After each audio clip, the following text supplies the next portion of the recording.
दोस्तों आज हम बात करेंगे अर्थशास्त्र उच्च माध्यमिक शिक्षा चयन परीक्षा। जिन लोगों ने पात्रता परीक्षा क्लियर कर ली है उनके लिए चयन परीक्षा का सिलेबस है, ठीक ना। अर्थशास्त्र विषय का सिलेबस है, इसको आप देखिए। और बहुत ज़्यादा कंपटीशन है, क्योंकि 9,000 बच्चों ने लगभग 9,000 बच्चों ने फॉर्म भरा था, ठीक ना। इसमें से पात्रता परीक्षा में केवल जो है 1500 लगभग 1500 बच्चों ने पास किया है, ठीक है। 1500 बच्चों ने पास किया है।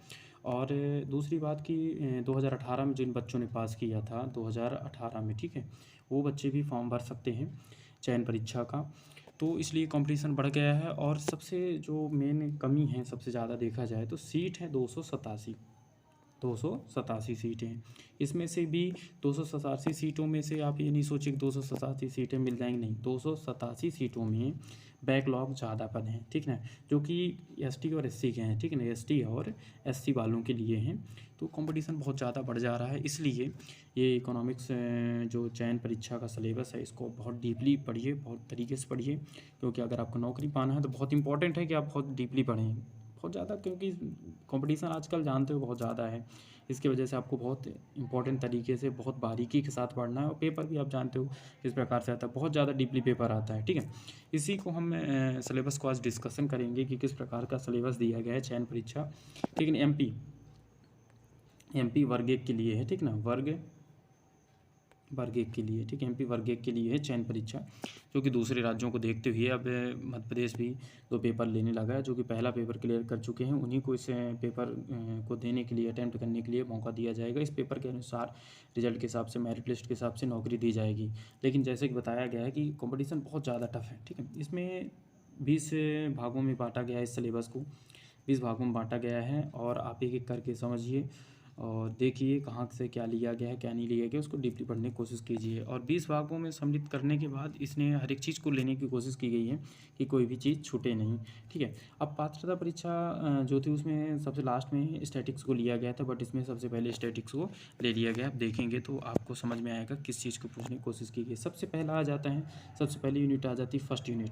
इसमें दिया गया है अर्थशास्त्र का परिचय, जो कि पात्रता परीक्षा में भी था, लेकिन इसको फिर भी डीपली पढ़ें, ठीक है। इसमें आ जाता है अर्थ, आ जाता है अर्थ क्षेत्र कार्य महत्व, ठीक है। क्या हो जाता है, अर्थ क्षेत्र कार्य और महत्व। दूसरा आ जाता है कि अर्थशास्त्र में सांख्यिकी, अर्थ कार्य एवं महत्व, सांख्यिकी को ले लिया। जब से बताया गया ना कि चयन परीक्षा में सांख्यिकी को सबसे पहले ले लिया गया है, और पात्रता परीक्षा में सांख्यिकी को सबसे लास्ट में लिया गया था, इतना ज़्यादा नहीं लिया गया था।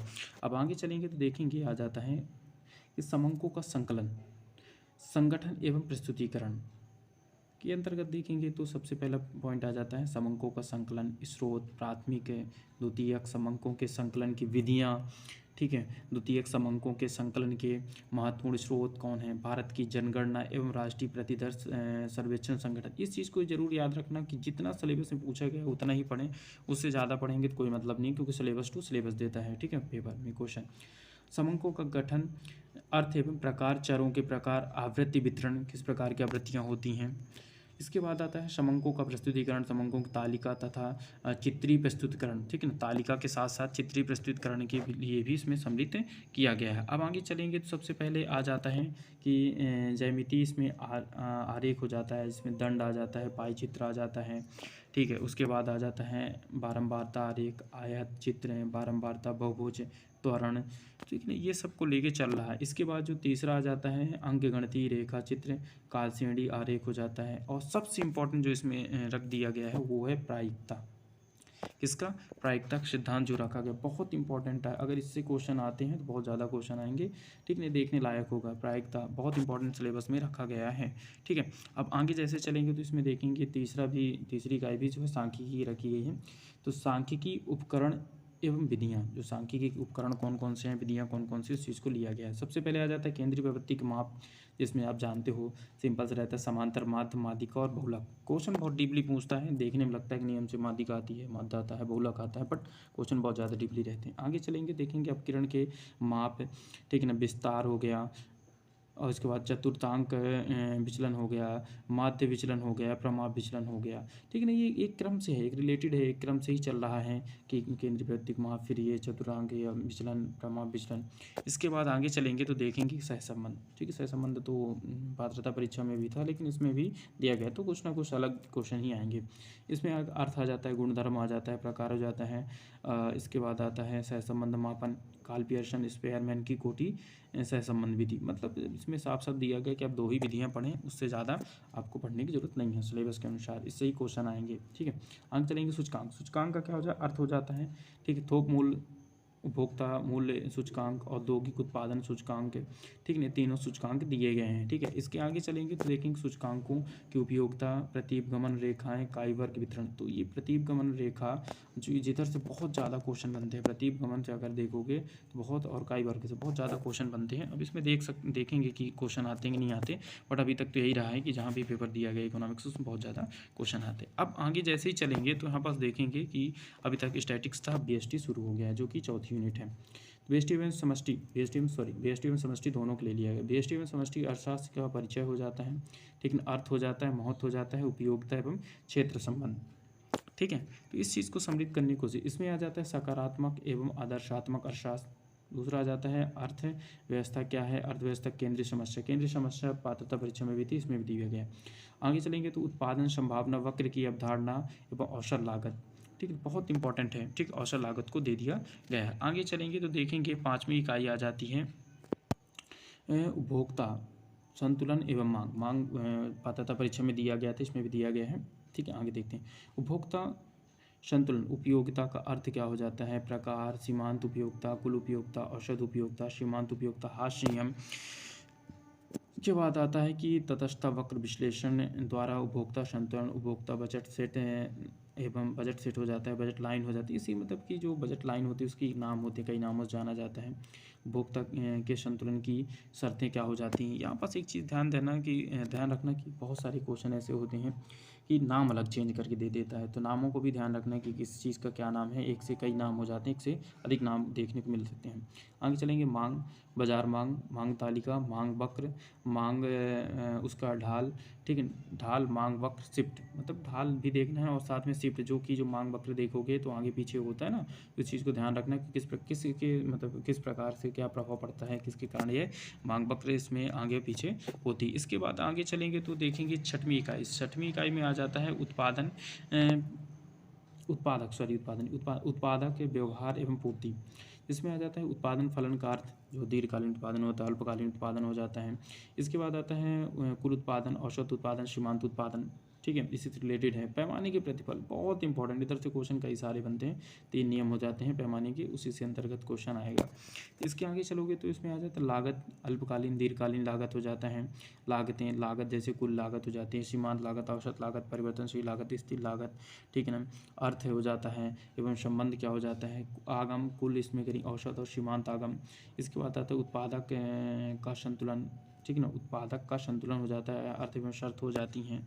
इसी के साथ यहाँ पास नीचे दिया गया है पूर्ति, जो कि मांग और पूर्ति बहुत इंपॉर्टेंट हो जाती है। पूर्ति, अर्थ, बाजार, पूर्ति तालिका, पूर्ति वक्र एवं उसका ढाल हो जाता है, पूर्ति वक्र का शिफ्ट हो जाता है, पूर्ति की कीमत, लोच एवं माप है, प्रतिशत लोच। इसमें दिया गया है कि किस प्रकार प्रतिशत परिवर्तन विधि। ठीक है, प्रतिशत परिवर्तन विधि जो कि मापा गया है उसके अनुसार से दिया गया। अब 7वीं यूनिट पहुँचोगे, जो कि बताया गया 20 यूनिट है, 20 यूनिटें दी गई हैं, इसमें से अपन पहुँच चुके हैं 7वीं यूनिट। 7वीं यूनिट में आ जाता है कि बाजार के प्रकार एवं पूर्ण प्रतियोगिता में मूल्य निर्धारण। ठीक है, निर्धारणी। ठीक, इसके बाद आता है पूर्ण प्रतियोगिता के अर्थ, मूल्य निर्धारण। इसके बाद आता है बाजार में, जो देखोगे बाजार के कई भाग हो जाते हैं, उसमें आ जाते हैं एकाधिकारात्मक प्रतियोगिता, द्वैधिकार, अल्पाधिकार प्रतियोगिता, मांग एवं पूर्ति वक्रों के समान अनुप्रयोग, उच्चतम निर्धारित कीमत एवं न्यूनतम निर्धारित कीमत हो जाती है। इसके आगे चलेंगे देखेंगे राष्ट्रीय आय। राष्ट्रीय आय में संबंधित समग्र, राष्ट्रीय आय तो वहाँ भी दिया गया था, बट इधर अलग से दिया गया, तो इसको और डीपली पढ़ना पड़ेगा, इस प्रकार क्वेश्चन इसके बनते हैं। तो राष्ट्रीय आय में संबंधित समग्र हो जाते हैं। तो समष्टि अर्थशास्त्र की आधारभूत अवधारणाएं, जैसे उपभोग हो गया, ठीक है ना, पूंजीगत हो गया, अंतिम उपभोग हो गया, जो मध्यवर्ती वस्तुएं हो जाती हैं। इधर तो आप जानते हो, अगर आप देखे हैं तो जानते ही होंगे इकोनॉमिक्स मध्यवर्ती वस्तुएं क्या होती हैं क्या नहीं होती। स्टॉक हो गया, प्रभाव हो गया, कुल विनियोग हो गया, मूल्यह्रास हो गया, आय का चक्री प्रभाव जो सिद्धांत हो गए, ये आप पूरा एनसीईआरटी के सिलेबस के अनुसार ही दिया गया है। जो 11-12 है कि एनसीईआरटी 11th और 12th में जो एनसीईआरटी है, आप अगर पढ़े हैं तो पढ़ाए हैं तो आपको पता होगा कि उसी से ही सब लिया गया है। इसके आगे चलेंगे तो देखेंगे कि राष्ट्रीय आय के संबंधित समग्र सकल घरेलू उत्पाद, सकल राष्ट्रीय उत्पाद, शुद्ध घरेलू उत्पाद, शुद्ध राष्ट्रीय उत्पाद, ठीक है, बाजार कीमत पर साधन, वो तो मैंने पहले ही बताया था कि मार्केट प्राइस हो जाता है, ठीक है ना, मार्केट प्राइस हो जाता है एंड फैक्टर कॉस्ट हो जाता है, फैक्टर कॉस्ट इन दोनों के अंतर्गत ही की जाता है। अब राष्ट्रीय आय जो है मार्केट प्राइस के अंतर्गत की जाती है, बट अभी उसके पहले जो है फैक्टर कॉस्ट में ज्ञात की जाती थी राष्ट्रीय आय, लेकिन अब मार्केट प्राइस के अंतर्गत राष्ट्रीय आय ज्ञात की जाती है। अब आगे चलेंगे तो देखेंगे कि सकल घरेलू उत्पाद एवं कल्याण, मतलब ये बहुत इंपॉर्टेंट आपको लगता होगा कि सकल घरेलू उत्पादन एवं कल्याण, इसका जो संबंध है अगर इसमें डीपली क्वेश्चन पूछ लिया जाए तो बहुत ज़्यादा टफ हो जाता है, इसको थोड़ा ध्यान से पढ़िएगा। अब आते हैं मुद्रा एवं बैंकिंग, जो कि बताया गया था, पहले ही बोला गया है। मुद्रा एवं बैंकिंग ऐसा पार्ट है जो कि हर एक एग्ज़ाम में आता है, कोई भी ऐसा एग्ज़ाम नहीं है जहाँ पर ये मुद्रा एवं बैंकिंग आपको ना मिले, इसलिए बहुत इंपॉर्टेंट हो जाता है। इसको एक बार पढ़ लो, डीपली पढ़ लो, जिससे दोबारा बार बार पढ़ने की ज़रूरत ना हो। मुद्रा का अर्थ कार्य, मुद्रा की मांग, पूर्ति और मुद्रा गुणांक।